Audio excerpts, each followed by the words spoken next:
Olá, vamos esperar mais um pouquinho, mais uns 2 minutinhos para começar essa live de SOS. Pelo amor de Deus, motivação profissional. Vamos ver o que vai dar.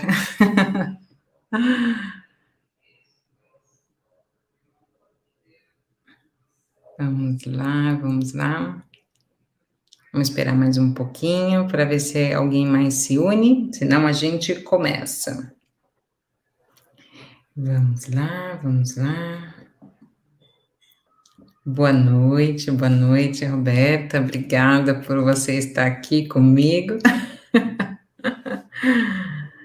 Vamos lá, vou esperar mais um minutinho só e a gente começa.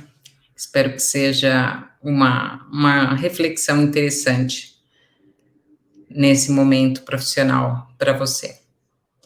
E vamos lá, vamos começar a falar sobre a questão da motivação profissional. SOS, socorro, a minha motivação profissional. Roberta, quando você quiser, você pode falar o que é a motivação profissional para você, o que é estar motivado, né? O que faz sentido para você, para a gente interagindo aí e te dar a maior reflexão e clareza mental sobre o que significa isso, né? Então, eu propus esse tema, mas com esse foco, né, de ver o que realmente nos motiva para dar um novo sentido, né, para a nossa vida profissional, porque muitas vezes a gente está parado, né, na sensação, né, parado nessa necessidade eu tenho que ser feliz profissionalmente, eu não me sinto feliz, mas não tem problema, né, a gente releva um dia ruim, né, a gente fala, bom, é um dia ruim, é um mês ruim, um ano ruim, você fala, nossa, já passou muito tempo, né, e eu continuo desmotivada. Então, qual é a consequência disso, né? Eu trouxe aqui um roteiro que mais ou menos casa com esse tema da motivação profissional. O pensamento típico, né? Quais são esses pensamentos típicos que invadem a nossa mente do que é estar motivado ou desmotivado? Então, eu listei alguns aqui, as pessoas que estiverem aqui escutando, né, e tiver outro tipo de pensamento, coloca no chat e a gente discute um pouco para ser um mais vivo, né, essa live. Então, aquele pensamento, estou desmotivado, já nada faz sentido para mim, o que me motivava no passado já não faz sentido, já não sinto a mesma coisa, o que está acontecendo comigo, né? Porque muitas vezes o que acontece é isso, eu me motivava, eu era feliz fazendo ou pensando isso, mas de repente, não sei o que acontece, se desmotiva, né? A coisa parece o balão, como ele murcha e já não faz sentido. Aí você fala, o que está acontecendo comigo? Por que o que eu gostava antes, eu já não gosto mais, né? Eu tenho azar profissional, né? Por que eu tenho esse azar profissional? A culpa é do outro, a culpa é do meu chefe, da minha empresa, do meu negócio. Então, como funciona isso, né? Por que a gente fica jogando essa responsabilidade no outro, né, da nossa motivação profissional? Mais uma segunda-feira. Ai, quando acaba o final de semana e vem e fala, meu Deus, eu não acredito. Mais uma segunda-feira e eu tô aqui desmotivado, tenho que empurrar aqui um caminhão nas costas. E nada me motiva. Por que nada me motiva? Porque isso não faz sentido para mim, né? E eu não me sinto útil, né? Aproveitando esse gancho do não me sinto útil, eu queria contar aqui duas histórias pessoais sobre a minha desmotivação profissional para você ver, para vocês verem como isso é super normal, né? Dentro da carreira profissional, depois que você decide um caminho profissional e está nesse caminho e fala, não faz, o que está acontecendo comigo, né? Então vamos lá. A minha primeira história de uma situação de burnout. Burnout, para quem não sabe, é aquela síndrome do trabalhador queimado, tostado, espanou, né? Esse é o burnout total. Isso aconteceu comigo aos 22 anos, só para você ter noção. Eu trabalhava numa multinacional espanhola naquela época e eu fui crescendo, foram me dando muitas oportunidades de crescimento, eu só queria trabalhar, eu quase não parava em casa, eu só ia para casa para comer e para dormir e tomar um banho e acabou. Então eu trabalhei muitas horas seguidas com muita energia, né? E esse não é o problema. O problema é quando começa a ter conflito sobre esse excesso de energia totalmente voltado para o trabalho. Então, o que aconteceu comigo? Estava um dia indo para o metrô, cheguei na plataforma do metrô e estava chegando o metrô, né, na plataforma, e de repente eu comecei a tremer. E eu não entendia por quê, eu tremia, chorava, tremia, chorava, tremia, chorava, e não fui capaz de entrar no metrô. As pessoas me perguntavam o que está acontecendo, se eu estava bem, e nem eu sabia o que estava acontecendo. Então, eu saí correndo da estação de metrô naquela época, cheguei em casa, minha mãe perguntou o que está acontecendo, eu nem falei com ela, eu fechei a porta, fechei as janelas e chorei, chorei, chorei, chorei. Eu não era capaz de entender o que estava causando esse conflito, né? Era que eu não estava entendendo por que eu sentia isso, por que essa tremedeira, por que esse choro, por que esse medo, que aparentemente era do metrô, mas na verdade não era. Então, eu fiz um tratamento com uma doutora que apostava muito pela questão homeopática, né? Eu estava com excesso de peso também na época, então ela fez todo um trabalho mais holístico, né? Da parte física, também me falou para eu ir para um psicólogo para me ajudar. E o que eu fui diagnosticar anos mais tarde era que era um burnout, né? Eu pensei que era síndrome do pânico. Todo mundo estava pensando que era síndrome do pânico, né? Mas não era, era excesso de estresse, o estresse, né? Que é o estresse mais nocivo, aquele que realmente causa problema de saúde. Então, esse excesso de atividade profissional, esse excesso de estresse me quebrou as pernas, né? Então, esse foi o primeiro caso de desmotivação profissional, porque parecia que eu estava muito motivada, mas no fundo eu não estava, porque tinha alguma coisa causando conflito. O que eu fazia era fechar os ouvidos, tampá-los e deixar a vida correr, né? Deixar, não, um dia tudo vai melhorar, deixa isso para depois, que preguiça. Então eu ignorei todos os sinais do meu corpo que me dizia: aí existe um problema, Fernanda, existe um problema, presta atenção. Então, o que o meu corpo fez foi me parar os pés totalmente, literalmente, que eu não conseguia entrar no metrô, para você ter uma ideia. Isso aconteceu com 22 anos, né? Eu até hoje tenho a sequela dessa situação, porque o que aconteceu depois disso é que me causou uma labirintite, né? Me secou aí o ouvido, né? O líquido do ouvido, né? Que faz a gente ficar equilibrado. Então, quando eu passo por situações de muito estresse, o que acontece é que me ataca a labirintite. Então, no final das contas, eu aprendi a conviver com essa consequência do burnout, né? E depois, anos mais tarde, aí já em Madrid, depois de ter passado pela França, com 29 anos de idade, eu tive um grande problema profissional. Eu não consegui encontrar um trabalho em Madrid. Eu passei 8 meses que eu não encontrava um trabalho. Então, imagina, 4 idiomas, mais de 10 anos de experiência profissional. Então, eu não entendia o que estava acontecendo comigo para que o resultado fosse tão negativo. Ninguém me chamava, nem para entrevista. Então, isso me causou tamanho conflito que eu falei, gente, tem alguma coisa errada, o problema sou eu, e essa bola foi crescendo, crescendo, crescendo, e me causou um início de uma depressão.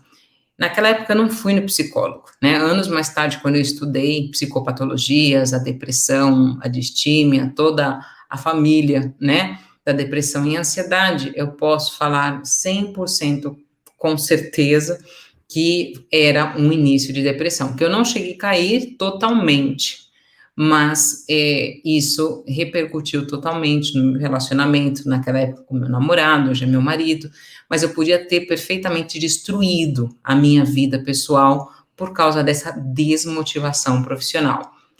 Um caso, né, dos 22 anos, uma desmotivação profissional dentro do trabalho, e o outro caso da desmotivação profissional sem trabalho, pela dificuldade de encontrar um trabalho.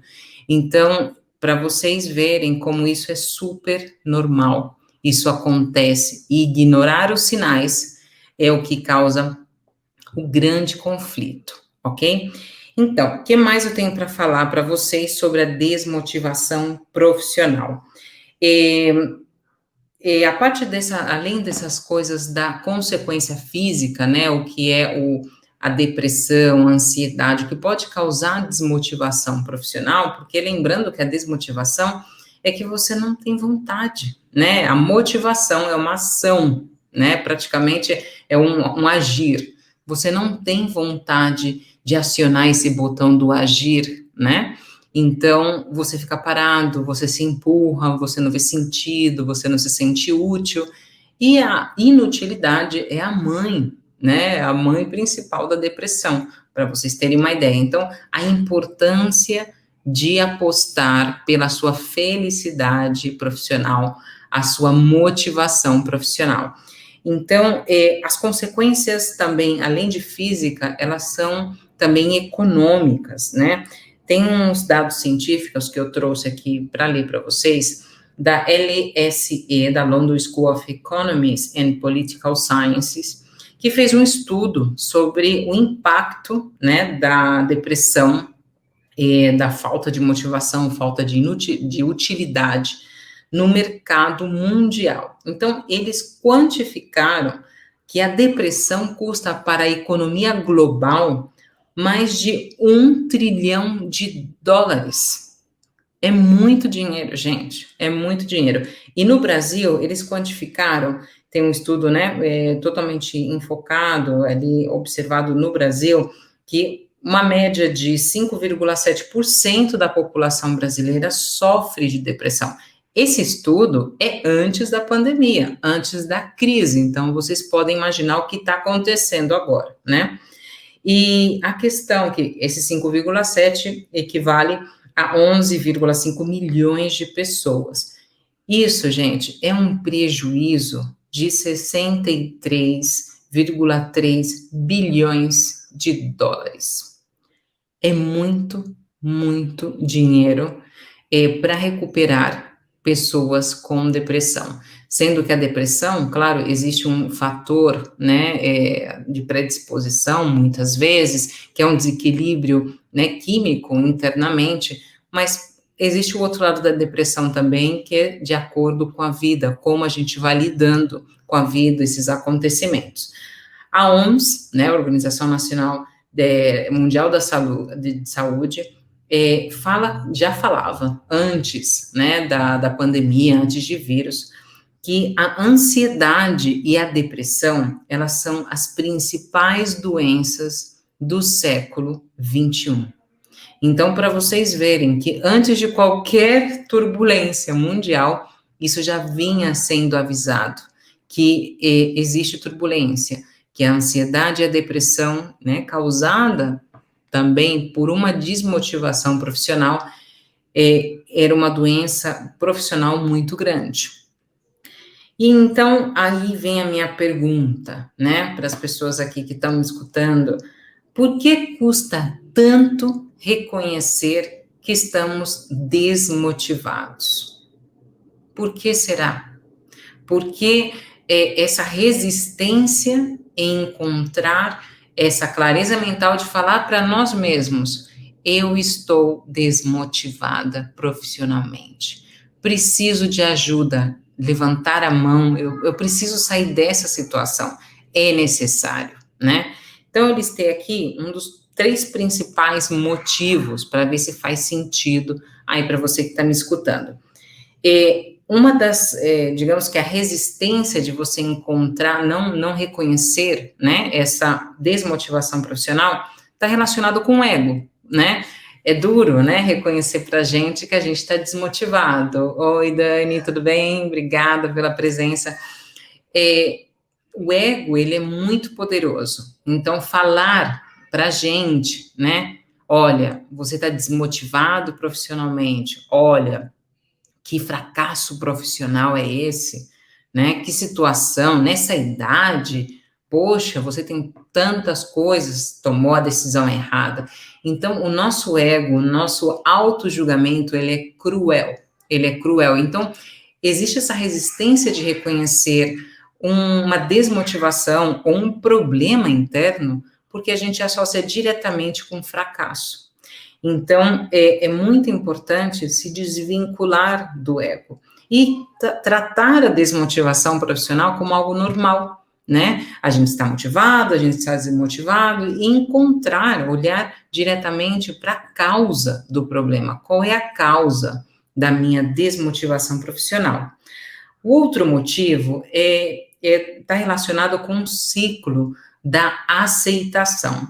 Esse ciclo da aceitação, ele vem do ciclo e o processo de luto, né, que uma uma psiquiatra suíça-americana, Elizabeth Kubler-Ross, ela catalogou, né, ela fez um processo de como a gente chega na aceitação de um luto. O luto, nesse caso, ele pode ser considerado como uma grande mudança. Se você estava super motivado e agora está desmotivado, pode ser considerado perfeitamente um luto porque é uma mudança de estado. Você estava 100% e agora você está 20, 10 ou 0%, ok? Então, ele enquadra perfeitamente aqui. Então, qual que é o ciclo, né, dessa aceitação, desse luto que ela fala? Então, o primeiro passo do ciclo é o negar. Você sempre nega primeiro. Quando você tem que aceitar uma situação que você não gosta, custa, porque você fala, não, não é comigo, o problema é do outro, enfim, você nega, nega, nega, nega. Depois, você aciona a raiva, porque dá raiva porque você está negando e você está vendo que não está funcionando. Então, causa raiva, porque não acredito que aconteceu comigo e não sei o que, não sei o que lá.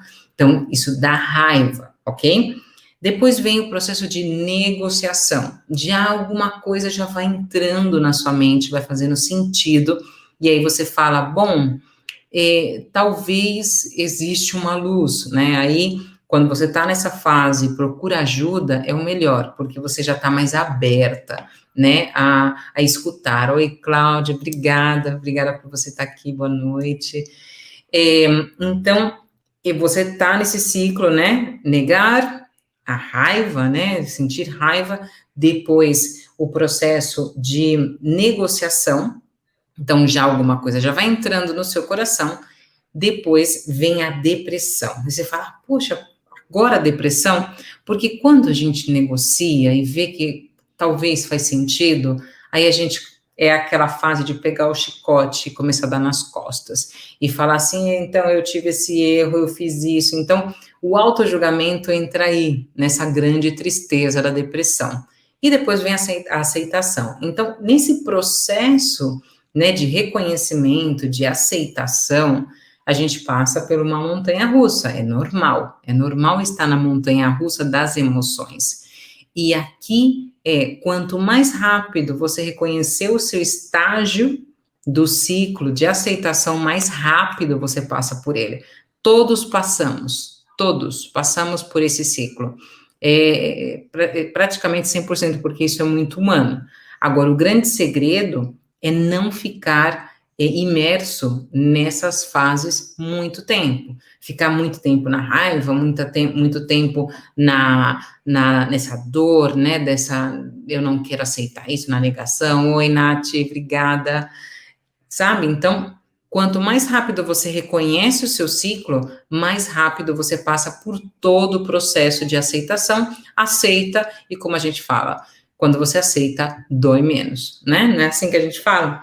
E depois você tem o outro motivo, que é porque a motivação é intrínseca. Ai, esse negócio da motivação intrínseca, ele é muito interessante. Por quê? Um momento. Eu me engasguei.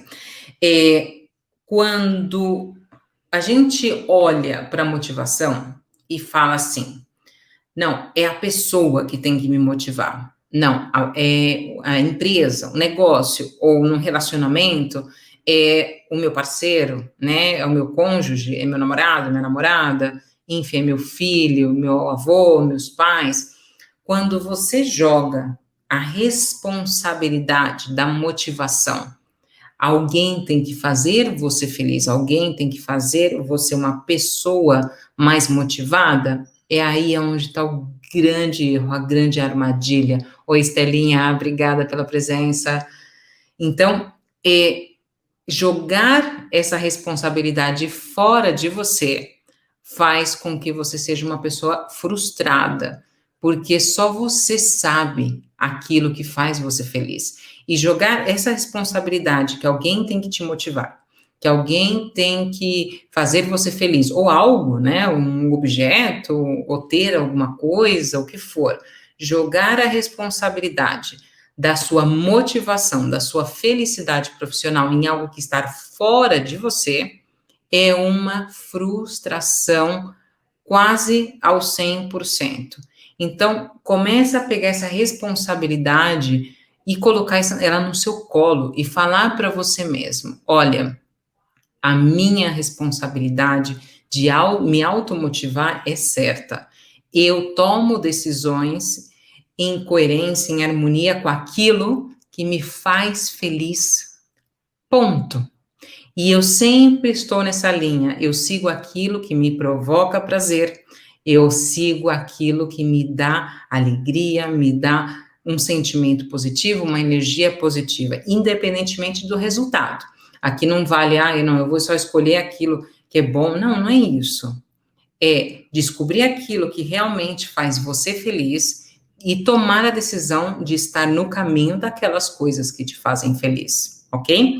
Então, para mim, são esses três motivos. E recapitulando, por que custa reconhecer esse momento de desmotivação?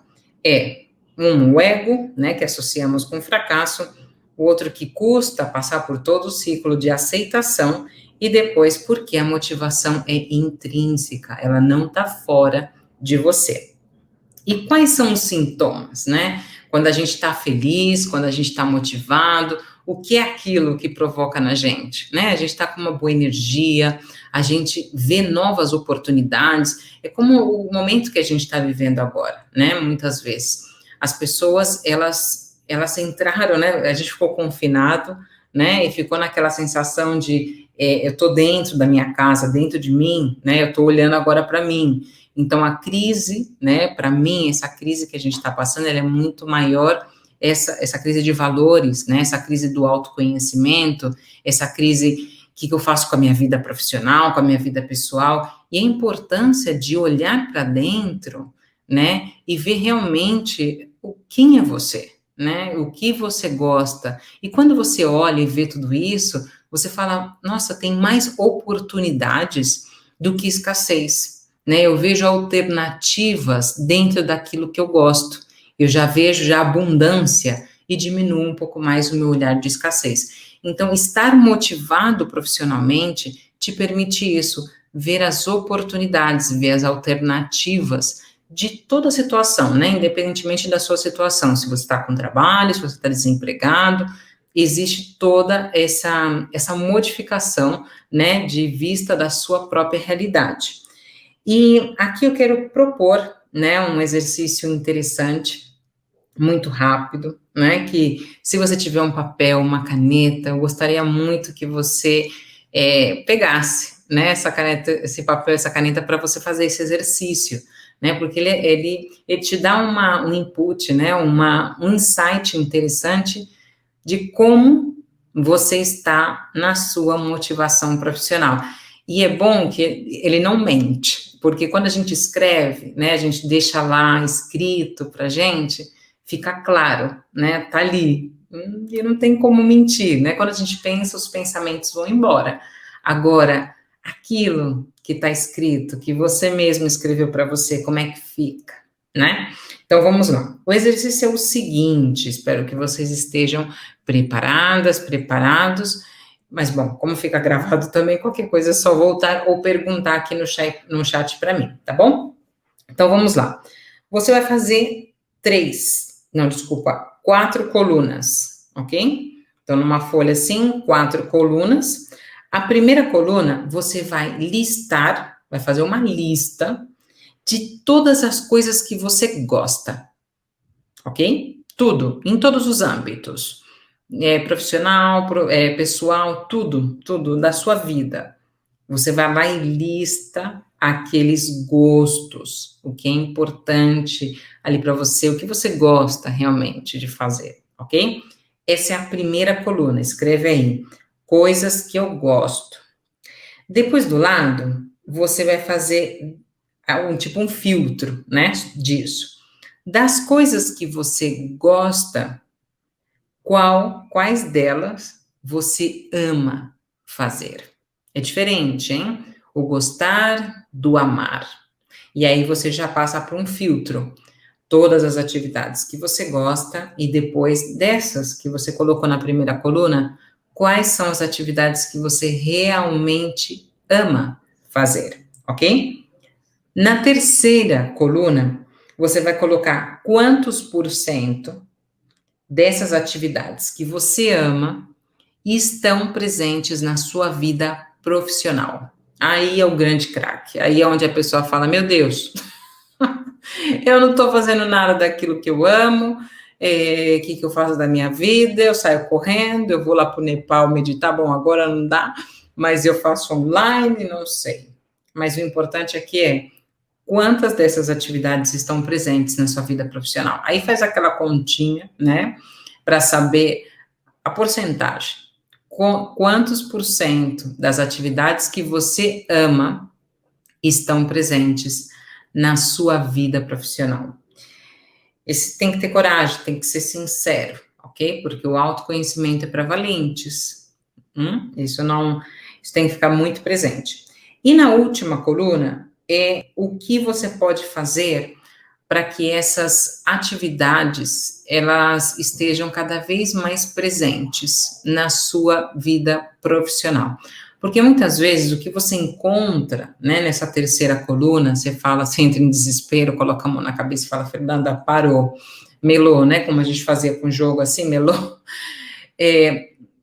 você não vai sentir, você começa a ficar triste, né? Mas não é isso. O objetivo é você identificar essas atividades que realmente você ama, ver se está presente na sua atividade profissional ou acadêmica, ok? As pessoas que não estão trabalhando ou que estão buscando trabalho, dessas atividades que você ama, quantos por cento disso está alinhado com a sua busca de trabalho? Também é uma grande pergunta, ok? E nessa última coluna, na quarta, eu quero que você coloque essas ações. O que depende 100% de você para você deixar presente, ampliar o seu tempo, né, para as atividades que já estão presentes. Como eu posso ampliar mais tempo daquilo que eu amo na minha profissão? E se eu não tenho nada presente, o que eu posso fazer que depende 100% de mim para eu começar a deixar isso mais presente na minha vida? Porque pode ser que não seja na profissão, mas pode ser que seja na vida pessoal, e começar a transformar o plano B, né, fazendo como se fosse um plano B, e ir transformando pouco a pouco o plano B no plano A. Então, a importância de fazer esse balanço e identificar isso e falar: eu quero me comprometer com essas ações porque depende 100% de mim e eu quero muito, muito mesmo que isso esteja presente na minha vida profissional, porque somente temos uma vida e tem que unir uma coisa com outra. Sua vida pessoal, sua vida profissional é uma vida. Então, não adianta ser super feliz na vida pessoal e uma pessoa infeliz e desmotivada na vida profissional. Então, com esse exercício, você faz um diagnóstico, né, um check-up. Como eu estou de motivação na minha vida profissional. E aí, naquela última coluna, você já vê alguma alternativa de como você pode dar um outro significado, remanejar, dar uma outra arrumada na sua vida profissional para você estar cada vez mais motivado. E como você pode perceber, A motivação, ela vem de coisas pessoais. A gente faz, como eu disse, é uma única vida. A gente faz um paralelo, né? O que eu gosto na vida pessoal, a gente estende isso para a vida profissional. Não pode ficar separado, ok? Você não tem uma vida pessoal e uma vida profissional. Você pode manter isso muito tempo, muito longe, ok? Desconectado uma coisa na outra. Mas o que vai acontecer é que você não vai conseguir manter essa máscara de super feliz ou motivado por muito tempo. Vai cair a máscara. E o problema de cair a máscara e ver que você está desmotivado e que não faz sentido para você o que você está vivendo profissionalmente, não é tanto quando cai a máscara. É aquela sensação de que você se enganou, de que você se anulou praticamente, profissionalmente, para se moldar ao outro, para atender uma necessidade alheia, enfim, qualquer coisa, ok? Você pode arranjar qualquer motivo. O motivo que você trouxer, né, explica, mas não justifica o fato de você se anular.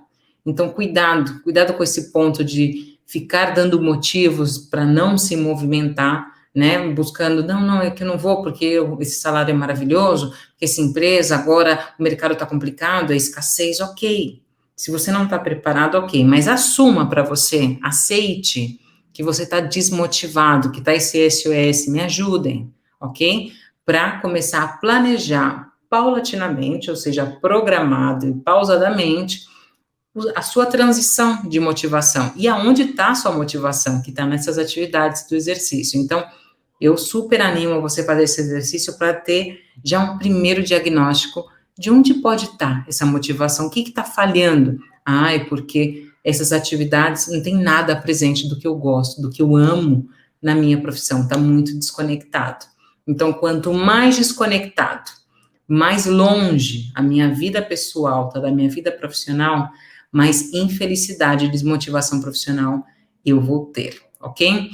E é isso, essa reflexão que eu queria trazer para vocês, para observar, né, internamente, o que está acontecendo com o seu trabalho, com a sua motivação. Eu espero que vocês tenham gostado dessa reflexão, né, dessa luz, desse toque de luz, talvez. Obrigada, Estela, obrigada mesmo. Esse feedback, me contem, né, se faz sentido isso que eu falei, se faz sentido, se quem pode fazer esse exercício aí rapidamente, o resultado, se quiser comentar, se tá, quantos por cento está presente daquilo que, né, que gosta, que ama na vida profissional. Obrigada, Nath. E é isso. Como eu falo, o autoconhecimento, ele é para valentes, para pessoas realmente comprometidas, né, com o seu bem-estar. E lembrem disso, a motivação intrínseca, a responsabilidade sua, somente sua, ser feliz profissionalmente e ser uma pessoa mais motivada profissionalmente, ok? Obrigada mesmo, gratidão enorme da presença de vocês. Faz muito aqui, tá? 100%, 70% presente, isso é o máximo. E legal aqui, Estela, antes de me despedir, que você mesmo define para você a porcentagem, né? Qual é a porcentagem ideal, né? Qual é essa porcentagem idônea, né? Para falar que está motivado? Cada um coloca o seu número, né? Para mim, tem que estar pelo menos uns 75%, para minha vida profissional. Né? Para mim, se 75% das atividades que eu amo estão presentes, né, na minha vida profissional, fechou. Agora, se está menos, é onde eu tenho que ajustar. Então, se para você, Estela, 70% é o suficiente, tá ok para você, perfeito, vai adiante, continue assim. E é isso, que a gente vai calibrando, né, vai fazendo esses tipos de exercício de autoconhecimento e vai calibrando internamente o que faz sentido para a gente, tá bom? Obrigada pelos feedbacks, obrigada pela presença, eu espero que tenha sido útil, interessante. Eu quero colocar aqui para vocês, só para finalizar, que tem um planejamento, tá? Sobre as próximas lives, que esse mês vai estar repleto, hein? Então, eu espero. Eu vou mostrar para vocês aqui o planejamento, ali em junho.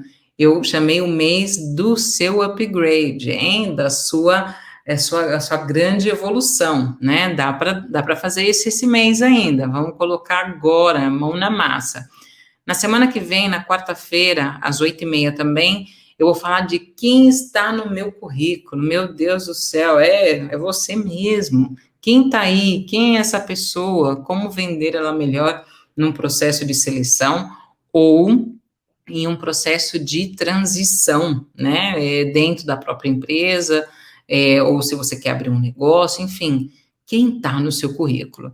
E dia 16, daqui 2 quartas-feiras, às 8h30 também, a minha marca profissional, tá?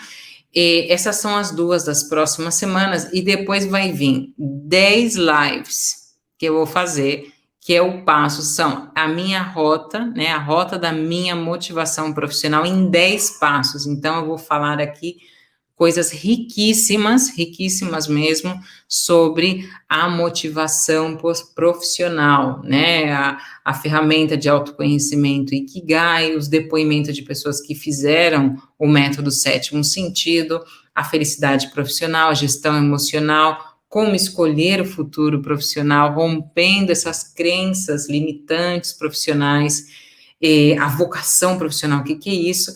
E no último dia, dia 30, eu vou falar sobre ter essa visão 360 da motivação profissional e, em último momento, eu vou falar, se você quiser dar esse passo a mais na sua motivação profissional, como você pode ir além, né? Então, é isso que eu tinha que falar para vocês.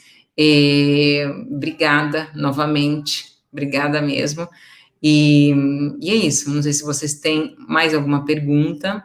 Eu deixo aqui um minutinho para perguntas, se ficou alguma coisa no ar. Senão, a gente já finaliza.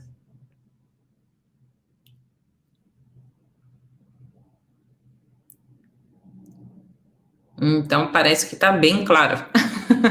Tá bom? Então, tá bom, gente. Obrigada. Obrigada novamente pela presença, pela contribuição no chat, aqui também fazendo esse exercício. Faço exercício, qualquer dúvida, coloca lá nos comentários, entra no meu canal, coloca aí o que faz sentido, o que não faz sentido. Eu vou adorar responder todas as perguntas.